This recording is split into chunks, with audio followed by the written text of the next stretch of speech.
like to go over some anomalies that I found, some discrepancies between the lunar module manual, this is the official manual from Grumman, it's on NASA's website, against the actual footage that we saw from, again, NASA's official footage that they provided to the public. So a couple of things that we're going to go over briefly. First of all, we're going to go over the lights, specifically the docking and tracking lights, and also we're going to talk a little bit about the hatch. Okay, so are these absolute foolproof things that we can validate and verify? Of course not. No, we don't know for 100% with 100% certainty that we did or did not go to the moon. So I just want to throw that in. I'm not saying we absolutely didn't go. So the first thing we're going to look at are the lights. Okay, so the LEM actually has a series of lights. All right, so what are these lights? All right, we're going to look in a little closer here. So there are docking lights and there are tracking lights. Okay, actually there's one tracking light. That's the big circle above the forward hatch. That's the hatch that the astronauts supposedly exited the craft and walked around on the moon in their EVAs. And to the left and right of the big circle, which is the tracking light, are little docking lights. Okay, so these docking lights are less powerful than the tracking light. The tracking light is a strobe.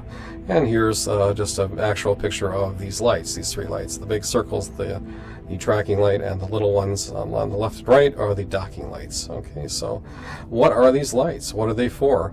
All right, well, we're going to have to find out and do some more research to get a little more information. All right, so let's go to the manual. So, all right, so we're going to go to the manual and read the lights. So the docking lights and the manual say that the purpose of the lights are to help orient, provide orientation and prevent gross attitude determination relative to the line of sight through the command service module windows. Okay, great. The tracking light is also a strong tracking light, electronic assembly, blah, blah, and it has a 60-degree beam spread and has a flash rate of 60 flashes per minute. Okay, so that's one flash per second. All right, so, all right, now we know in airplanes and navigation that lights are visible from very far away, miles and miles away, right? So we can see, even if we don't see the plane itself, we can see these lights flashing. So we know that lights are very important for navigation, just even in our atmosphere, let alone in space or orbiting the moon.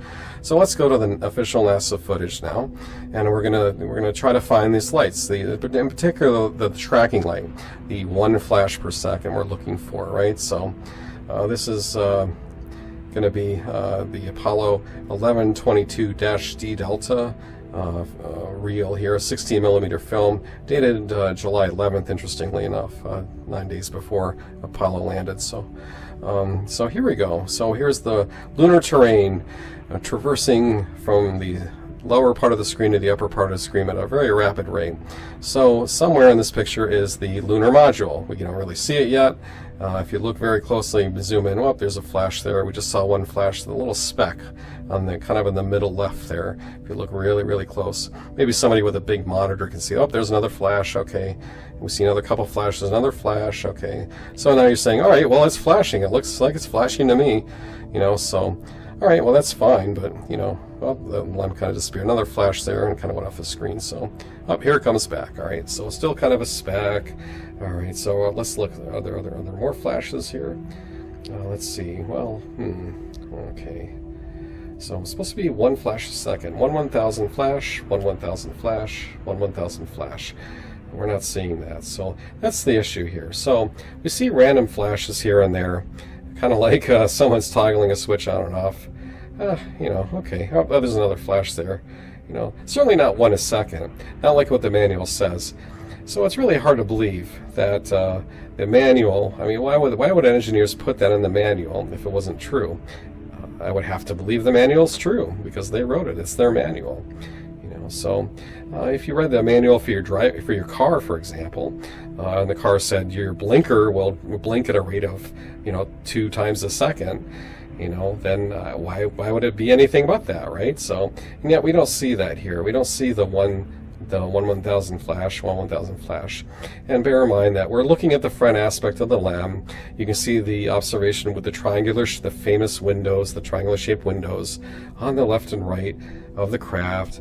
And there's the forward hatch, and there's the circle. See the little circle with a flash there? That's supposedly the strobe light. It's supposed to be flashing once every second. So what I want to know is, why do we not see this flash? Is it something with the camera? Is it the shutter? Is the shutter shutting out the flash maybe? Hard to believe, but still, and even if the playback is, faster or slower than the actual rate of recording for the camera, if say they filmed it at, 6 frames a second or something, we're playing this back at 24 frames a second, you should still see a consistent flash, right?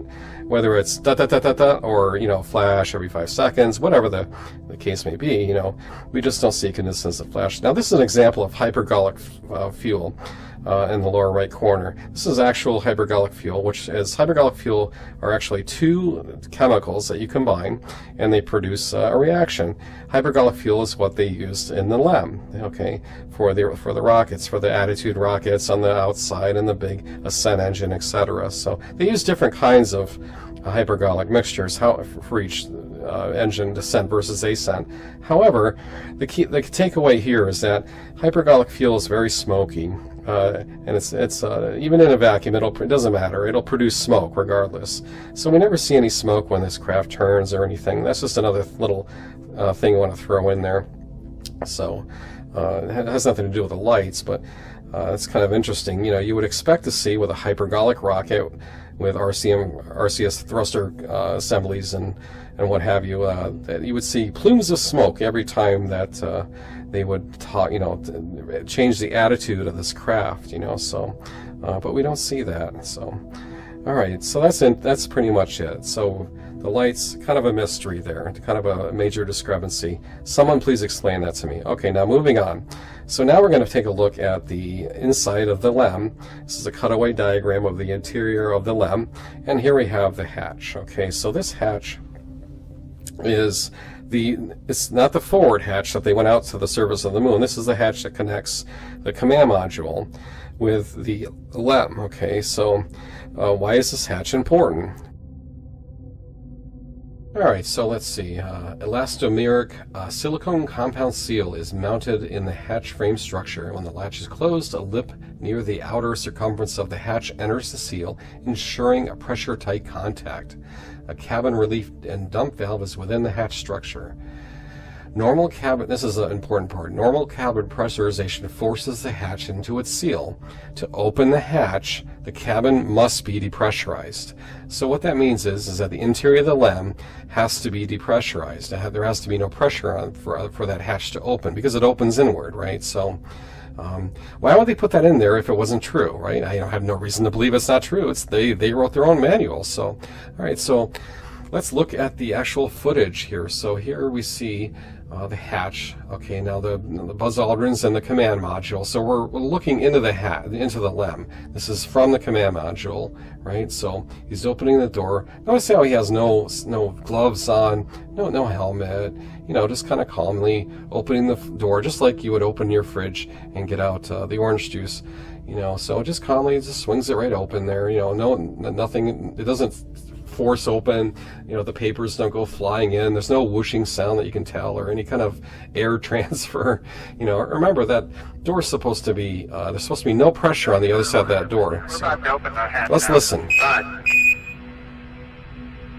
Remember, there's supposed to be no pressure on the other side of this door when he opens it. So when you open it, you should hear like a whoosh and things should suck in there. When you open up the doorway, he's waiting there for you and he turns the lights on.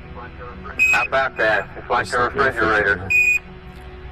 So it just opens calmly, So does that look like there was no pressure behind that door to you? I don't know. It's kind of a little discrepancy there. So somebody explain that to me. Why is it we don't hear any whooshing or anything like that? So that's pretty much it. Those are the 2 major problems that I have here. So the manual versus the footage. Just things of interest that you may want to talk about or consider looking into. So now there's there's other footage that are interesting to watch.